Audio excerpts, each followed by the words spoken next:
Hello အားလုံးပဲမင်္ဂလာပါ mylottery ကနေကြိုဆိုလိုက်ပါတယ်ခင်ဗျကျွန်တော်ဒီနေ့မှာတော့ mylottery မှာဒီ tool cancel ခြင်းတဲ့ပြည်သူများအတွက်မရှိမဖြစ်လိုအပ်တဲ့ Solana cryptocurrency wallet လေးတစ်ခုကို mobile phone မှာဘယ်လိုရယူအသုံးပြုနိုင်မလဲဆိုတာလေးကိုကျွန်တော်ရှင်းပြပေးလာမှာပဲဖြစ်ပါတယ်ကျွန်တော်တို့ mylottery ရဲ့ T system တစ်ခုလုံးကို NFT နဲ့ပတ်သက်ပြီးတော့နာမည်ကြီးရဲ့ transaction fee တွေသက်သာတယ် transaction တွေအရမ်းမြန်တဲ့ Solana blockchain ပေါ်မှာတည်ဆောက်ထားတာပါခင်ဗျာအဲဒါကြောင့်မလို့ Solana blockchain နဲ့တွဲဆက်လုပ်ဖို့အတွက် Solana cryptocurrency wallet လေးတစ်ခုတော့မရှိမဖြစ်လိုပါလိမ့်မယ်ခင်ဗျအဲဒါကြောင့်မလို့ကျွန်တော်ကဒီ Phantom ဆိုတဲ့ Solana crypto wallet လေးတစ်ခုရွေးချယ်ထားရပါတော့ဒီနေ့ဗီဒီယိုအတွက်ကျွန်တော်ဘာလို့ Phantom ကိုရွေးရလဲဆိုတော့သူကSolana blockchain ပေါ်မှာနာမည်ရပြီးသား wallet တစ်ခုလည်းဖြစ်တဲ့အပြင်ဒီ wallet application လေးတစ်ခု install လုပ်တာနဲ့ Solana တွေမဟုတ်ဘဲတခြားနာမည်ကြီး blockchain နှစ်ခုဖြစ်တဲ့ Ethereum နဲ့ Polygon ဆိုတဲ့ blockchain နှစ်ခုကိုပါ service ပေးနေတာကြောင့်မလို့မိတ်ဆွေဖုန်းထဲမှာဒီ application လေးတစ်ခု install လုပ်ထားရုံနဲ့ blockchain 3ခုနဲ့အတူတူအလုပ်လုပ်နိုင်တာကြောင့်မလို့ပို့ပြီးတော့ efficient ဖြစ်တယ်ပေါ့နော်အဲဒါကြောင့်မလို့ကျွန်တော်ဒီ wallet လေးကိုရွေးချယ်ပေးထားတာပဲဖြစ်ပါတယ်အခုမြင်နေရတာကတော့ဒါ Phantom wallet ရဲ့ official website ပေါ့နော်အဲ့ဒါကိုကျွန်တော်ဘယ်လိုသွားမလဲဆိုတော့ဒီ browser ထဲမှာကိုဖုန်းထဲက browser ထဲမှာ phandom.app လို့ရိုက်ထည့်ပြီးတော့ဒီ official website စာမျက်နှာကိုသွားလို့ရပါတယ်ပြီးရင်ကျွန်တော်ဒီမှာ download ရယူဖို့အတွက် download ဆိုတာလေးကိုနှိပ်လိုက်ပါခင်ဗျာOkay ဒီမှာမြင်နေရတာတော့ဒါပထမဆုံးပြတာတော့ desktop အတွက်ပေါ့နော်ကျွန်တော်ဖုန်းဒီမှာလို့မဟုတ်ဘူး PC တို့ desktop အတွက်ဆိုရင်ဒီ crypto wallet တွေက browser extension အနေနဲ့ပဲသုံးလို့ရတာခင်ဗျာဒီ Phantom wallet ကိုလေသူ Chrome တို့ Brave တို့ Firefox တို့မှာ browser extension နဲ့ install လုပ်ပြီးတော့PC user တွေကဒီကနေပြီးတော့သုံးပြလို့ရပါတယ်ကျွန်တော်ဒီနေ့မှာတော့ mobile အတွက်ပြမှာဖြစ်တာကြောင့်အောက်လေးကိုနည်းနည်းသွားလိုက်ပါ Okay ဒါကတော့ Phantom for mobile ပေါ့နော်iOS user တွေအတွက်ကြတော့ဒီ App Store ဆိုတာလေးကိုနှိပ်ပြီးတော့ App Store ကနေပြီးတော့ download ရယူသုံးပြနိုင်ပါတယ် Android user တွေအတွက်ကတော့ဒီ Google Play ဆိုတာလေးကနေတစ်ဆင့် Play Store ကနေ download ရယူလို့ရပါတယ်ခင်ဗျကျွန်တော် Google Play ဆိုတာလေးကိုနှိပ်လိုက်မယ်နော်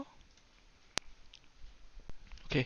ဒါကတော့ Google Play က Phantom app ရဲ့ page လေးကိုရောက်သွားရပေါ့နော်ကျွန်တော်ကတော့ဒီမှာ install လုပ်ပြီးသားဖြစ်နေလို့ပေါ့နော်မိတ်ဆွေအနေနဲ့တော့ဒီမှာ install ဆိုတဲ့ button တစ်ခုတည်းကိုမြင်ရမှာဖြစ်ပါတယ်အဲဒီ install ဆိုတာနှိပ်လိုက်ပြီးခဏလောက်စောင့်လိုက်တာနဲ့ဒီလိုမျိုးပေါ့နော် install လုပ်ပြီးသွားရင်ဒီလိုမျိုးပေါ်သွားမှာပေါ့နော်အဲဒီမှာကျွန်တော် open ဆိုတာလေးကိုနှိပ်ပြီးတော့ကိုဖုန်းလေးက Phantom app လေးကိုဒီကနေ direct လှမ်းဖွင့်လိုက်လို့ရပါတယ်ခင်ဗျာOkay ဒါကတော့ကိုယ့်ဖုန်းထဲမှာPhantom wallet လေး application လေးကိုဖွင့်လိုက်ဖွင့်ချင်းမြင်ရမယ့်ပုံစံလေးပေါ့နော်သူ့မှာရွေးချယ်စရာနှစ်ခုရှိပါတယ်သူ့မှာ wallet ရှိပြီးသားဆိုရင်ဒီ I already have a wallet ဆိုတာလေးရွေးပြီးတော့ကိုယ့်ရဲ့အရင် wallet ရဲ့ဒီ secret recovery phrase လေးကိုထည့်ပြီးတော့ဆက်လက်အသုံးပြုလို့ရပါတယ်ကျွန်တော်ဒီနေ့မှာတော့ wallet အသစ်တစ်ခုဘယ်လိုလုပ်မလဲဆိုတာကိုပြမှာဖြစ်တာကြောင့်မလို့ဒီအပေါ် create new wallet ဆိုတာလေးကိုနှိပ်လိုက်မယ်နော် Okay ဒါကတော့ wallet အသစ်လုပ်မယ်ဆိုရင်ပေါ်လာမှာပေါ့နော်ဒီ12လုံးပေါ့ဒါ secret recovery phrase လို့ခေါ်တယ်ဒီ12လုံးကဒီ wallet အတွက်အရင်အရေးကြီးတယ်ခင်ဗျဒီ wallet အတွက် password လိုပဲပေါ့နော်အကယ်၍မိတ်ဆွေကဒီ wallet ကိုဖွင့်ပြီးမှ application install လုပ်ပြီးသားပဲဖြစ်ပါစေဖုန်းပျောက်သွားပဲဖြစ်ပါစေဒီ wallet ကိုတခြားဘယ်နေရာမှာမဆိုဒီ PC မှာပဲဖြစ်ဖြစ်ပေါ့နော် install လုပ်ပြီးတော့ကိုယ့်ရဲ့ wallet ကိုပြန်ဝင်သုံးဖို့အတွက်ဆိုရင်ဒီ12လုံးကိုမှတ်မိနေဖို့လိုတယ်ခင်ဗျအားကြောင့်မလို့ဒီ12လုံးဒီpassword လိုပဲအရေးတကြီးသိမ်းဆည်းမှာဖြစ်တာကြောင့်တနေရာမှာ save ထားဖို့ပေါ့နော် screenshot ထပ်ပို့တယ်တနေရာမှာချရေးထားတာမျိုးပဲဖြစ်ဖြစ်နိုင်ခေါင်းထဲမှာအလွတ်ချက်ထားတာမျိုးပဲဖြစ်အဲ့လိုမျိုးလုပ်ထားဖို့လိုပါတယ်ခင်ဗျာကဲအခုဒါလေးကိုမှတ်ထားပြီးပြီဆိုရင်ကျွန်တော်တို့ဒါ save ပြီးသွားကြအောင်ပေါ့နော် Okay I save somewhere save ပြီးသွားကြအောင်ဒါလေးကိုနှိပ်လိုက်ပါပြီးသူကဒါကိုတော့လုံးဝမမှတ်ထားဘဲနဲ့ဒီ step ကိုကြော်မသွားဖို့အတွက်ပြောထားတာပေါ့နော်ဒါ Okay မှတ်ပြီးသွားပြီဆိုတော့ကျွန်တော် yes လေးကိုနှိပ်လိုက်ပါခင်ဗျာOkay ပြီးတော့ပါပြီဒါပါပဲခင်ဗျဒါဆိုရင်ကိုယ့်ဖုန်းထဲမှာSolana wallet လေးတစ်ခုအပြင် Ethereum နဲ့ Polygon အတွက်ပါ wallet လေးတစ်ခုတည်ဆောက်ပြီးသွားပါပြီကျွန်တော်ဒီမှာ I agree ဆိုတာလေးကိုအမှတ်ချက်ပေးပြီး gas tag ကိုနှိပ်လိုက်ပါ Okay ဒါ continue done ကိုနှိပ်လိုက်ပြီဆိုရင်ရပါပြီပေါ့နော်ဒါပထမဆုံးပေးတာပေါ့ဒါကတော့ကို wallet ထဲကို transaction အဝင်အထွက်တွေနဲ့ပတ်သက်ပြီး notification ဖွင့်ထားမလားပိတ်ထားမလားပေါ့နော် now ဆိုရင်တော့ဒါနောက်မှပြန်ရွေးလို့ရတယ် enable လုပ်လိုက်ရင်တော့ဒါကိုစီကိုဝင်လာတဲ့ဟာတွေဆိုရင်ကို notification တွေရနေမှာပေါ့ Okay ဒါလက်ရှိဒါ Phantom နဲ့ဝင်ချင်းမြင်ရတဲ့နေရာပေါ့နော်မြင်ရတဲ့နေရာကိုမှ Ethereum ဘယ်လောက်ရှိလဲ Polygon ဘယ်လောက်ရှိလဲ Solana ဘယ်လောက်ရှိလဲဆိုပြီး default အနေနဲ့မြင်ရမှာပဲဖြစ်ပါတယ်Okay ပြီးတော့ကျွန်တော်တို့ဒီအပေါ်က button လေး3ခုတစ်ချက်လေ့လာကြည့်လိုက်အောင်ဒီ deposit ဆိုတာကတော့ဒီ wallet ထဲကိုကိုကတခြားတစ်နေရာကနေပြီးတော့လှမ်းပြီးတော့ crypto ထည့်ချင်တာပဲဖြစ်ပါစေတခြားတစ်ယောက်ကကိုယ့်စီကိုလှမ်းပြီးတော့ crypto လွှဲပေးချင်တာပဲဖြစ်စေဒီ deposit ဆိုတာလေးကိုနှိပ်ပြီးတော့လုပ်လို့ရတယ်ပေါ့နော်ကိုကဘာလက်ခံပါလဲ Solana လက်ခံပါဆိုရင်ဒီ Solana ဆိုတာလေးကိုရွေးလိုက်ပါ okay ပြီးရင်ဒီမှာတခြား wallet တစ်ခုကနေပြီးတော့ဒီ QR ကို direct scan ဖတ်ပြီးတော့လည်းလမ်းလွှဲလို့ရပါတယ်ပြီးတော့ဒါမှမဟုတ်ဘူးကိုကတသက်ဟိုဒီတိုင်း sharing လုပ်ချင်တာဆိုရင်ဒီ wallet address လေးကိုဒီမှာ copy ဆိုတာလေးကိုနှိပ်ပြီးတော့တခြားတဲ့နေရာမှာ paste လုပ်ပြီးတော့ပေါ့နော်သုံးလို့ရပါတယ်ဒီမှာ share address ဆိုပြီးတော့လည်းကျွန်တော် direct ဒီ Gmail မှာပဲဖြစ်စေ Discord မှာပဲဖြစ်စေတခါလေးလမ်း share ပြီးတော့လည်းသုံးလို့ရတယ်ခင်ဗျ okay ဒါကတော့ deposit ပါ okay buy ကတော့ကျွန်တော်ဒီနိုင်ငံမှာအသုံးနေတယ်ခင်ဗျာသူကတော့တခြား payment ပေါ့နော်ဒီ credit card တို့ဘာလို့လဲလှမ်းဝယ်တာမျိုးဒီမှာဆိုလဲဒီ Solana ဘယ်လောက်ဝယ်မှာလဲ okay next နှိပ်လိုက်ပြီဆိုတော့သူကဒီမှာ Coinbase နဲ့ Coinbase Pay နဲ့ပတ်စံပေးချင်ပါလား Moon Pay နဲ့လားပေါ့နော်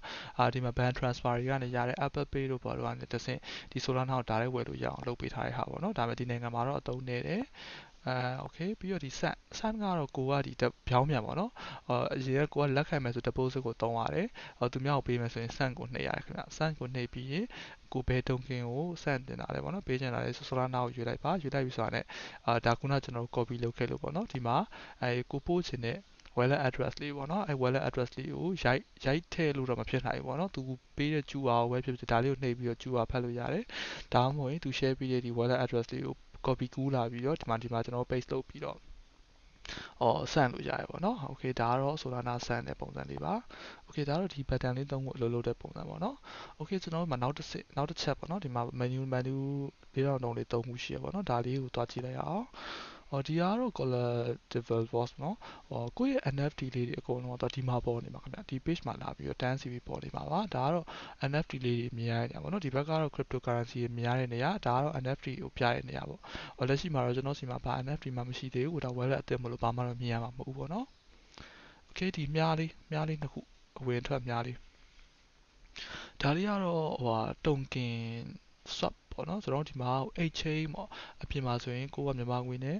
USD နဲ့ chain နဲ့ဆိုရင်ဒါ exchange ကိုသွားရတယ်ပေါ့နော်ဒါပေမဲ့အဲ့ဒါမျိုးပဲဒီမှာလဲသူကဒီ wallet address wallet ထဲမှာ wallet application တွေမှာ exchange လုပ်တဲ့နေရာလေးတစ်ခါလေးပါတယ်ပေါ့ကိုစီမှာ Solana နဲ့ USDT chain မယ်ဆိုရင်ကျွန်တော်ဒီမြားလေးကိုလာပြီးတော့ swap တုံကင်ဆိုတဲ့နေရာမှာလာပြီးတော့ကြိုက်သလို swap လုပ်ကြရတယ်ပေါ့နော်ကိုမှ Solana မရှိဘူး USDT ပဲရှိရဆိုလဲဒီ USDT လေးကိုအပေါ်တင်လိုက်ပြီး Solana ပြောင်းလိုက်လို့ရတယ်ပေါ့နော်ဒါလက်ရှိမှာကျွန်တော်စီမှာလုံးဝမရှိတဲ့အတွက်ကြောင့်မို့လို့သူကဒီဘက်ကနေထွက်လာမှာမဟုတ်ဘူးပေါ့နော်အကယ်၍ကိုစီမှာ USDT ရှိရဆိုရင်ဒီမှာကိုပြောင်းချင်တဲ့ USDT ရိုက်ထည့်ပြီးတော့ Solana သူဘယ်လောက်ရမယ်ဆိုပြီးပေါ်လာမယ်ပေါ့နော်ပေါ်လာပြီး review order လို့နှိပ်လိုက်တာနဲ့ဒီမှာ swap လုပ်လို့ရမှာဖြစ်ပါတယ်